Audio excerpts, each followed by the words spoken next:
estar con ustedes otra vez para compartir de la palabra de Dios. Ahora en ese tiempo de escuela dominical vamos a tener un enfoque más grande en el libro de Génesis. Entonces pido que tengan sus Biblias abiertas en el libro de Génesis. Ya que tengo eso aquí, ya que a mí me gusta, puedo voltear, perfecto, que hay más espacio. A mí me gusta poner un disfraz de maestro a veces, entonces vamos a utilizar eso. Hoy vamos a hablar de la semilla en Génesis. Pido que en primer lugar abran sus Biblias en Génesis capítulo 3, verso 15. Quizás un poco algo voy a pedir que tengan sus Biblias abiertas para leer algunos textos y vamos a hablar de Cristo en el Antiguo Testamento, más específicamente Cristo en Génesis y la promesa de la semilla. No sé si puedes, o semiente, a veces se dice semiente también. No sé si pueden leer, si está muy pequeño. ¿Se puede leer? Quizás no pueden leer por mí. Sí. Entonces vamos a empezar leyendo ese texto bíblico. ¿Hay alguna cosa incorrecta allá? ¿Simiente? Creo que semilla también es palabra en español, ¿no? Sí. Gracias. Siempre necesito mejorar mi portuñol y eventualmente va a llegar en español. Mas simiente. En portugués se dice semente. Vamos a leer Génesis 3:15 y pedir por el Señor en oración rápidamente por ese tiempo de enseñanza. Génesis 3:15, la palabra de Dios dice: y pondré enemistad entre ti y la mujer, y entre tu simiente y la simiente suya. Esta te herirá en la cabeza y tú le herirás en el calcañar. Vamos a orar rápidamente. Señor nuestro Dios, ayuda a nosotros a ver a Cristo en toda la Escritura y a ver la gloria del Señor Jesús desde las primeras páginas de Génesis hasta el final. Ayuda a nosotros, Señor, en ese tiempo de estudio ahora, en nombre de Jesús. Amén. Amén. Bien, tengo algunas cosas aquí, pero a mí me gusta interagir con ustedes. Mientras llegamos aquí para hablar de la simiente, la revelación progresiva de la simiente. La Biblia es una historia unificada. Ustedes, yo sé que ni todos estaban en el retiro, entonces déjame poner un poco en perspectiva, en contexto, lo que vamos a hablar aquí. La Biblia es una historia unificada, una solamente, del principio al fin, aunque hay muchos libros en la Biblia, más de 60 libros más, pero hay algo que conecta del principio al fin, y ese algo es la persona de Jesucristo. La persona de Jesucristo que fue prometido desde el principio, desarrollada esa promesa de la simiente de Jesucristo, y hasta el final tenemos más claridad de quién es esa simiente. Y a mí me gustaría hablar con ustedes hoy en Génesis, cómo esa promesa estaba bien presente y clara en todo el libro de Génesis. Vamos a ver, no vamos a leer todo, pero vamos a ver algunos textos principales de donde vemos esa progresión de la revelación de la promesa. Yo utilicé algunos ejemplos que voy a repetir aquí en el retiro, que a veces cuando enseñamos a niños, enseñamos cosas de perspectiva más general y después damos los particulares. Ya que puso algunos papás y mamás en problemas, allá voy a poner aquí también, que a veces los niños preguntan a nosotros, ¿de dónde vienen los bebés? ¿De dónde vienen los bebés?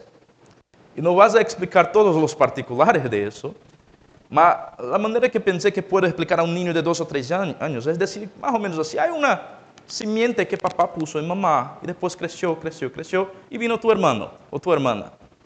Es una verdad, no es mentira, pero es una verdad general sin los específicos. Muchas veces la palabra de Dios trata a nosotros en la progresión de la revelación como niños. Y Dios tiene sabiduría en eso, mis hermanos. No es que el pueblo de Israel tenía una menor capacidad cognitiva, que no eran inteligentes años atrás, mas por medio de la historia, por medio de los años, Él vino revelando más y más de lo que fuera verdad de manera más y más específica. La revelación de la palabra de Dios acerca de la persona de Cristo viene para nosotros como algo que es general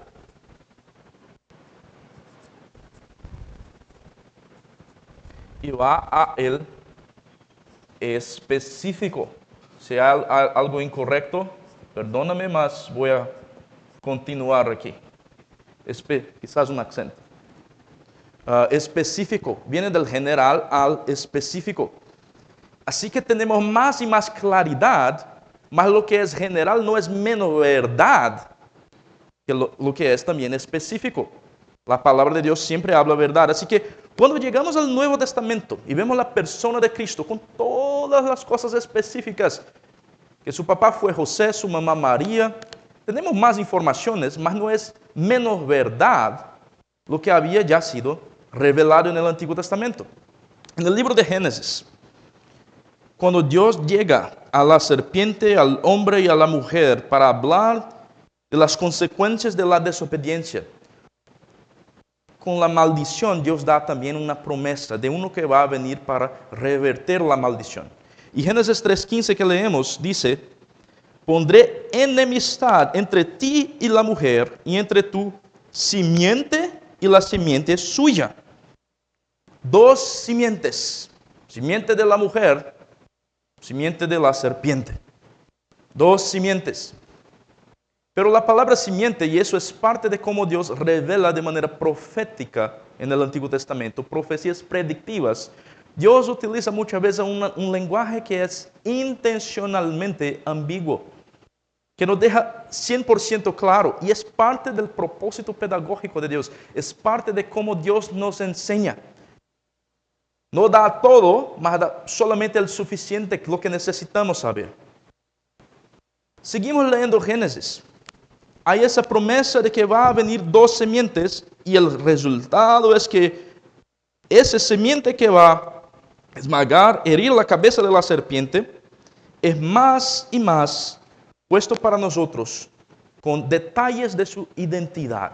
En primer lugar, ese semiente es claro, leemos el texto, que va a ser un humano, un ser humano, un hombre.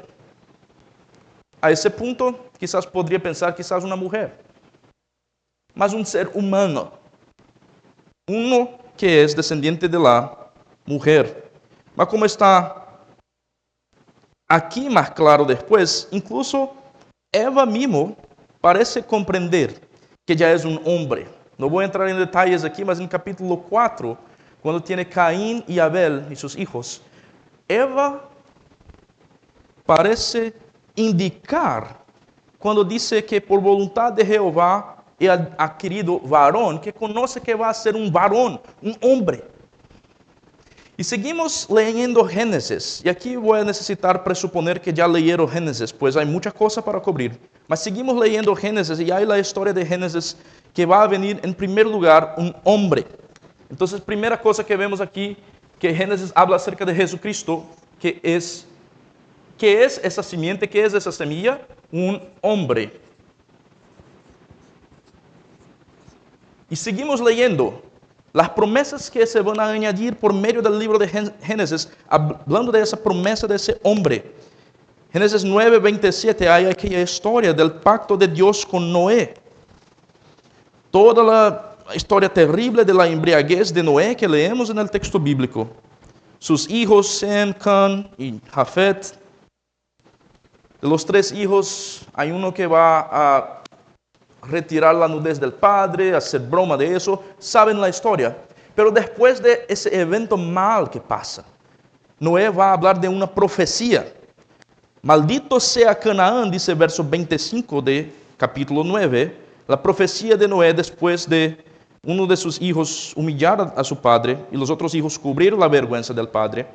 Va a decir así: maldito sea Canaán, siervo de siervos será a sus hermanos. Y dijo más: bendito por Jehová mi Dios sea Sem y sea Canaán su siervo.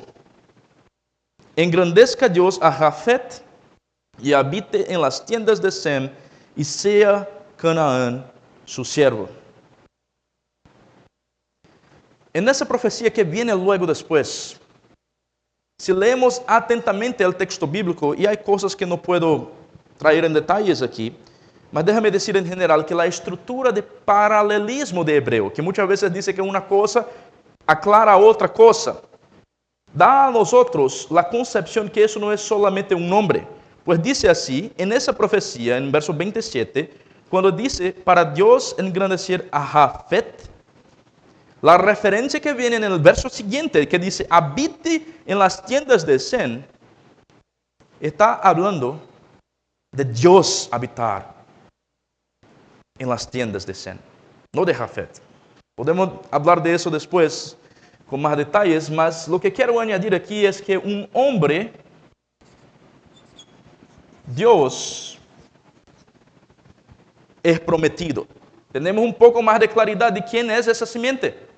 Un hombre, Dios, prometido ya en Génesis. La misma palabra, de hecho, que es el equivalente utilizado en Juan, la palabra habitar, de tabernáculo, de tabernacular, es lo que Juan va a utilizar en referencia en Juan capítulo 1, que vino el verbo, la palabra de Dios, y habitó en medio de nosotros.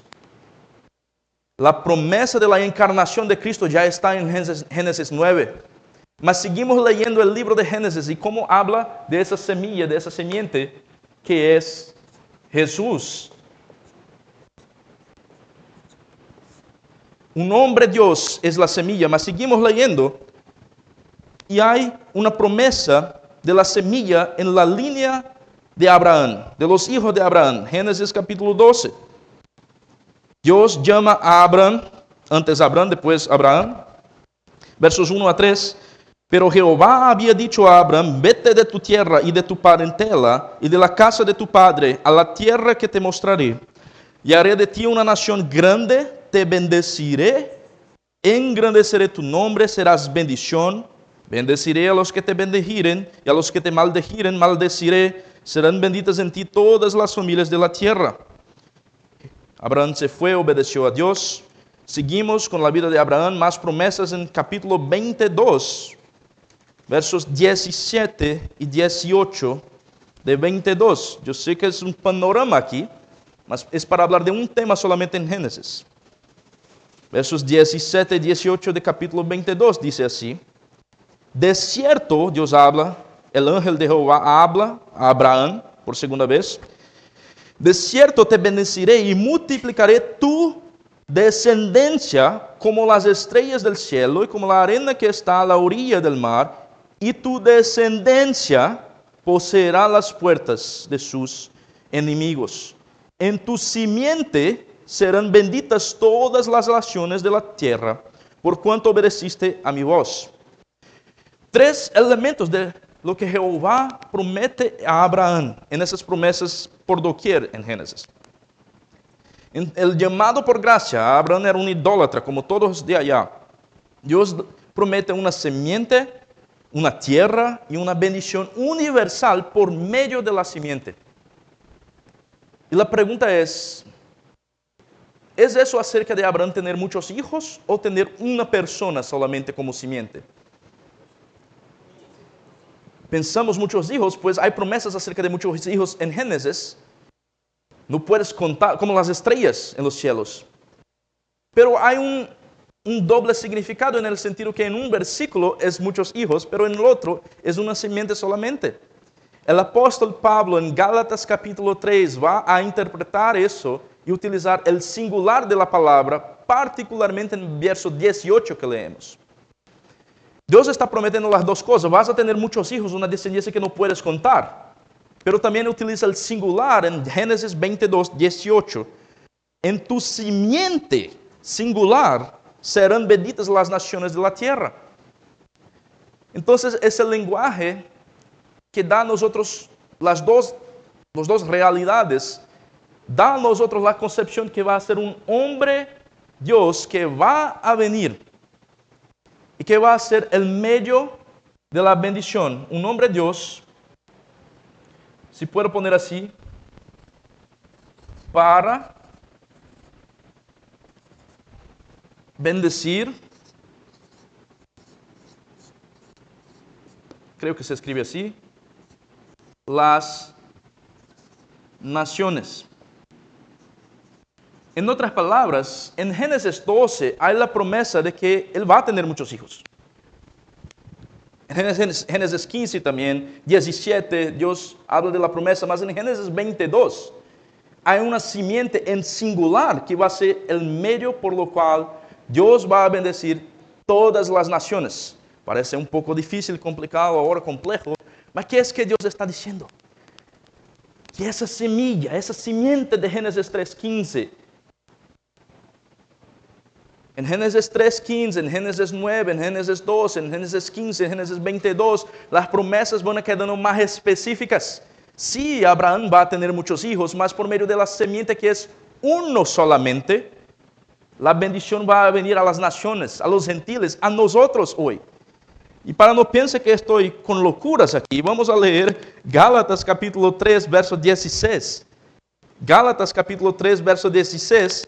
El apóstol va a decir exactamente eso para nosotros.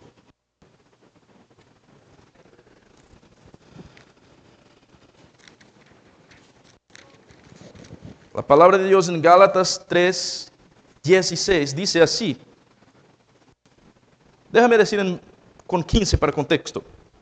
Hermanos, hablo en términos humanos, un pacto, aunque sea de hombre, una vez ratificado, nadie lo invalida ni le añade. Ahora bien, a Abraham fueron hechas las promesas y a su simiente, y Pablo va a decir, no dice y a las simientes, como si hablase de muchos, sino como de uno. Y a tu simiente, la cual es Cristo. Esto pues digo, el pacto previamente ratificado por Dios para con Cristo, la ley que viene 430 años después no lo abroga. El punto de Pablo es decir en verso 18, si la herencia es por ley, ya no es por promesa, pero Dios la concedió a Abraham mediante la promesa. No voy a entrar en el argumento de Pablo en detalles aquí en Gálatas 3:16, sino para decir que Dios ya tenía un plan eterno, una alianza, un pacto eterno. Y que la bendición a las naciones no viene por cumplir la ley, sino por la simiente que ya es Cristo, que ya es uno y no muchos, no demasiados. Así que sí, había una promesa de que Abraham iba a tener muchos hijos que no podría más contar. No podría tomar en cuenta cuántos. Mas había una simiente a la cual esa promesa fue direccionada para ser el medio de bendecir las naciones. Seguimos leyendo Génesis.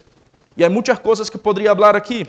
Voy a pasar de largo de algunas cosas solamente para decir que en Jacob, en Isaac, esa misma promesa va a ser ratificada, va a ser confirmada, repetida, que es una simiente. Particularmente en Jacob, Esaú y Jacob es una historia muy interesante que Pablo va a explicar en Romanos 9, que es por elección de Dios que hay salvación. No voy a tomar tanto tiempo aquí, mas quiero hablar específicamente al final de Génesis de una última promesa que va a dar a nosotros la perspectiva de que es un hombre Dios para bendecir las naciones y que Él va a tener un hombre Dios para bendecir las naciones como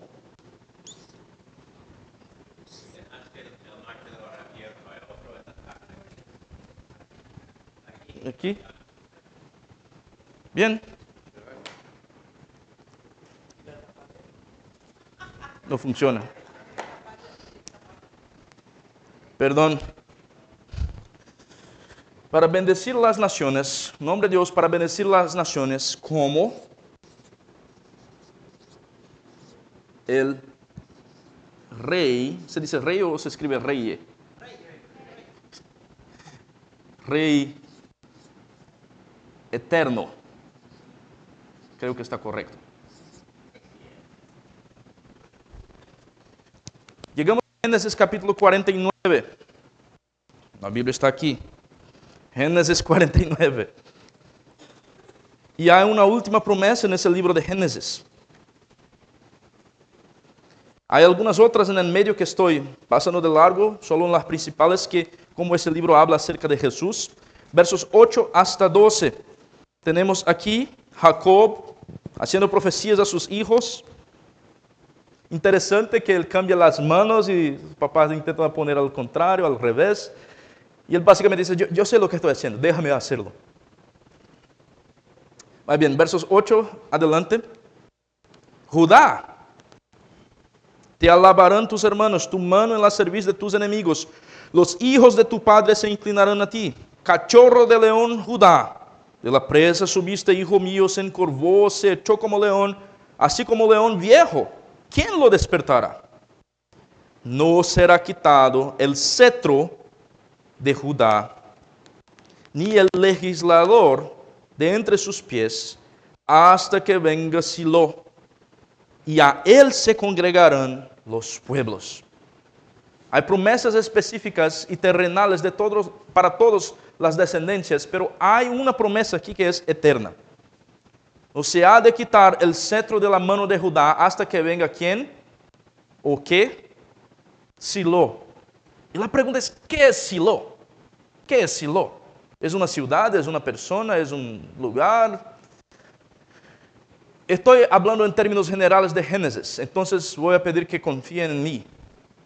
Mas el término hebreo que se pone como Silo es básicamente una partícula que se quiere decir aquel a quien pertenece.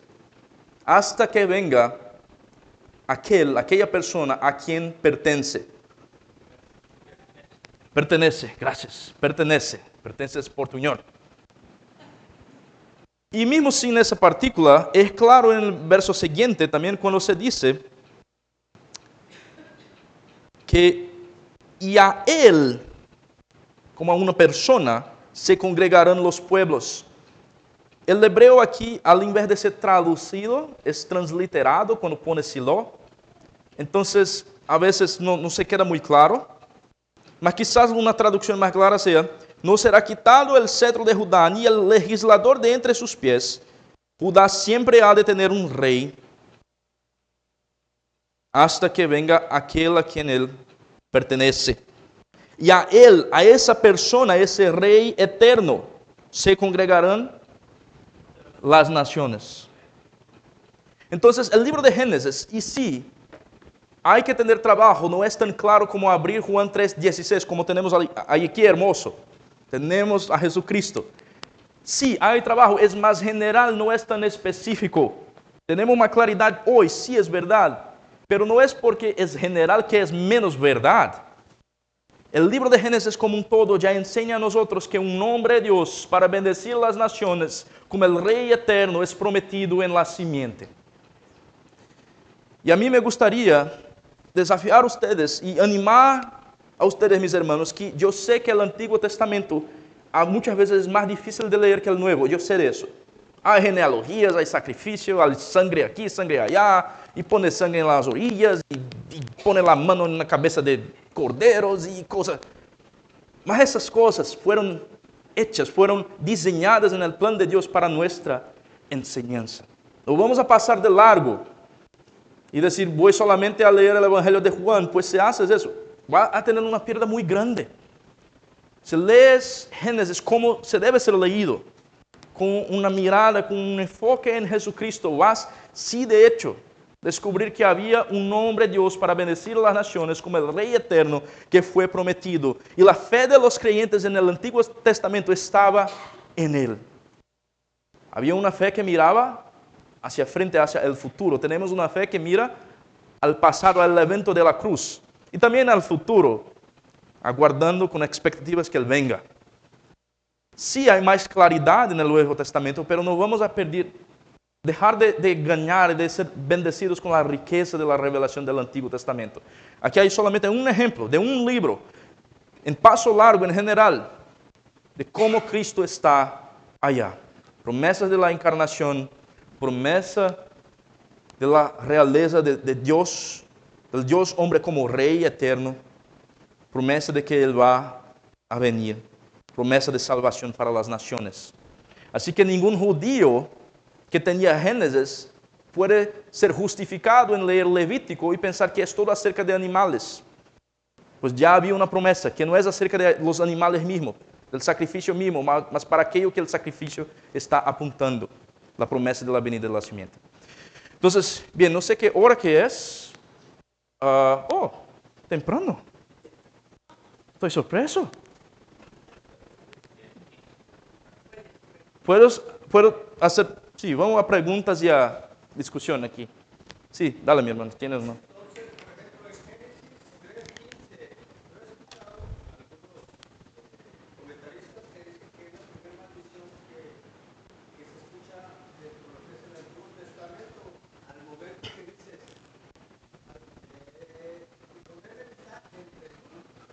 Ujú. Sí. Sí. Sí. Sí.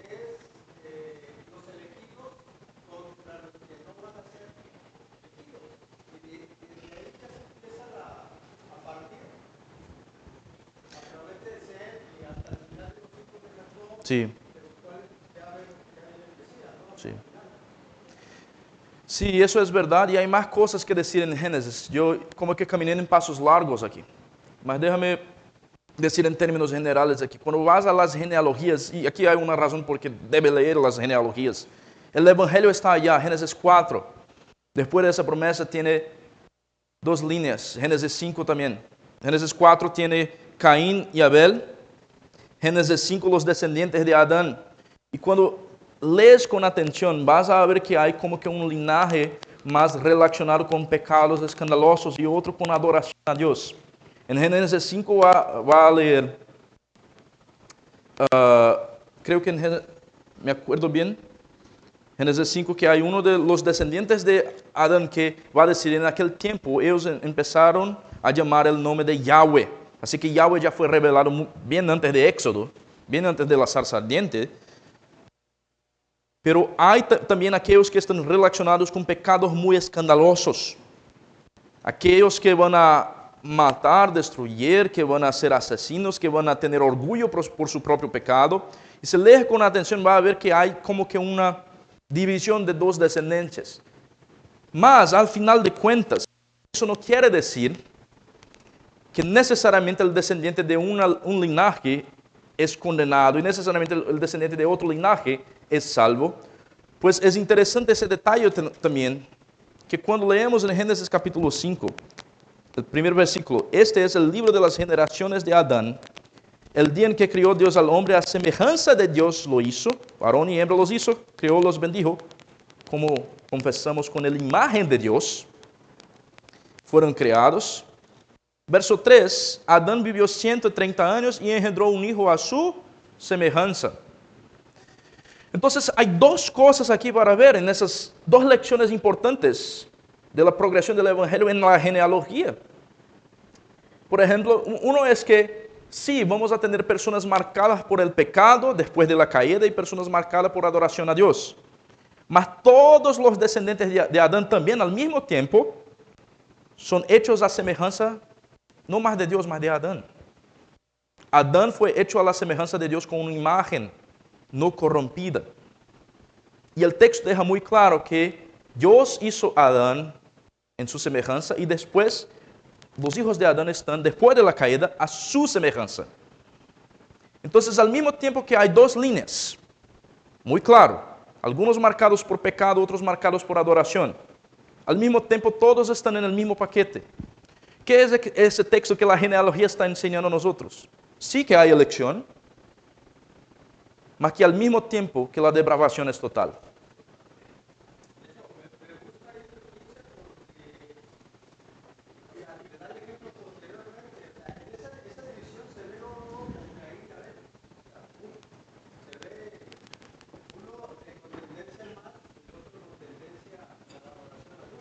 Sí. Sí, mas ves que los dos son hijos del mismo padre. Y antes de la descendencia ser proclamada, son imágenes. Dios está enseñando a nosotros por medio de imágenes. Son historias reales, no me comprendas mal. Es todo histórico. Mas al mismo tiempo Dios está enseñando a nosotros por medio de imágenes. ¿Y cuál es el problema de Caín y Abel? Que uno tenía carne y otro no tenía carne, es que uno es vegano. No es ese el problema. Hebreos va a explicar a nosotros que uno ofreció sacrificio por fe Hebreos 11. Por fe, Abel ofreció sacrificio. ¿Cuál es el problema de Caín? Falta de fe. Y al final de cuentas es eso que después va a demarcar. Hay esa ambigüedad intencional en la profecía.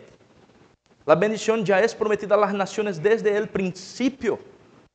La salvación nunca fue exclusiva de los judíos. La promesa del evangelio de la semilla, de la simiente, siempre fue universal desde el principio. Al mismo tiempo, hay el pueblo bajo el pacto visible y el pueblo que no está bajo el pacto visible. Mas es necesario al mismo tiempo una circuncisión de corazón. Entonces, esas cosas van a preparar a nosotros con categorías, con maneras de pensar, para comprender mejor el evangelio de Jesucristo, cuando viene con más claridad y especificidad. Entonces, Génesis por doquier anuncia verdades del evangelio y a la persona del Señor Jesucristo. Y queremos tener el cuidado de no poner Cristo donde Él no está, espiritualizando de manera inapropiada. Mas también queremos tener el cuidado de no perder a Cristo donde Él de hecho está. Y principalmente cuando el Nuevo Testamento deja bien claro que esa es la intención del texto. Sí. Una cosa que me impactó mucho cuando leí y estudié Génesis es, sí, Cristo está en todas partes del Antiguo Testamento, pero también me mostró el carácter del Dios mismo, porque no fue como Él tuvo que cambiar planes, porque Sí. algo pasó mal, ¿verdad? Sí. Él tuvo todo planeado y determinado Amén. desde el principio, y eso nos muestra que Dios nunca cambia. Amén. Amén. Sí. Sí. Nada más en manera de estás plenamente segura con esto que acabas de comentar. Yo nunca había escuchado esto, Ujú. de que la depravación del hombre, o más bien, nosotros somos hechos a imagen y semejanza de Dios. Ujú. Pero entonces esa hechura a imagen y semejanza de Dios únicamente fue para Adán, y Adán para acá ya todos tenemos como que esa Ujú. depravación de corazón, Sí. o ya no me Sí. perdí ahí. Estoy muy feliz de esa pregunta, pues quizás no me expresé bien y me da la oportunidad de aclarar algunas cosas. Todos tenemos la imagen de Dios, pues fuimos creados por Dios. Pero Adán tenía una imagen sin corrupción, antes de la caída. Con la caída el pecado viene al mundo, viene al corazón del hombre y afecta no solamente su mente, mas todo, completamente. Cuando hablamos de depravación total, no quiere decir que somos tan malos cuanto podríamos ser, pues la gracia de Dios también restringe a nuestro pecado en ese mundo y gloria a Dios por eso.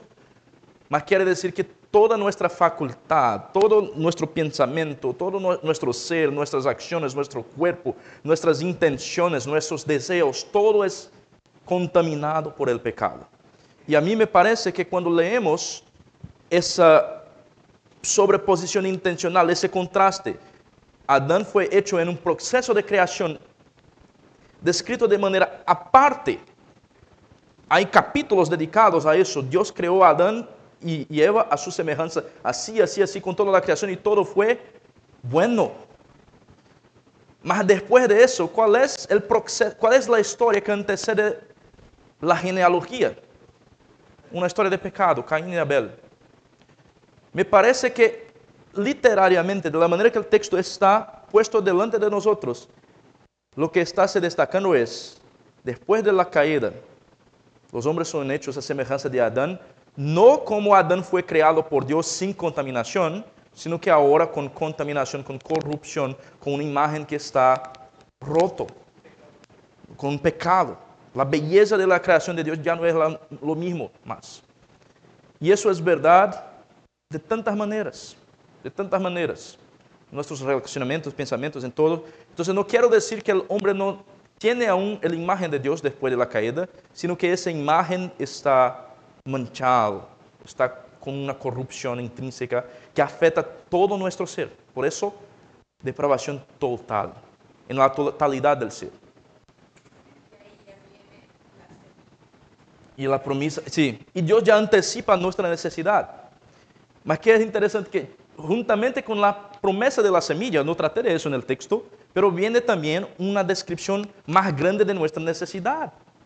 Noé va a explicar que hay un pecado, que el mundo está lleno de pecado, el pensamiento de los hombres. Dios va a decir a Noé, la historia de Noé va a enseñar eso.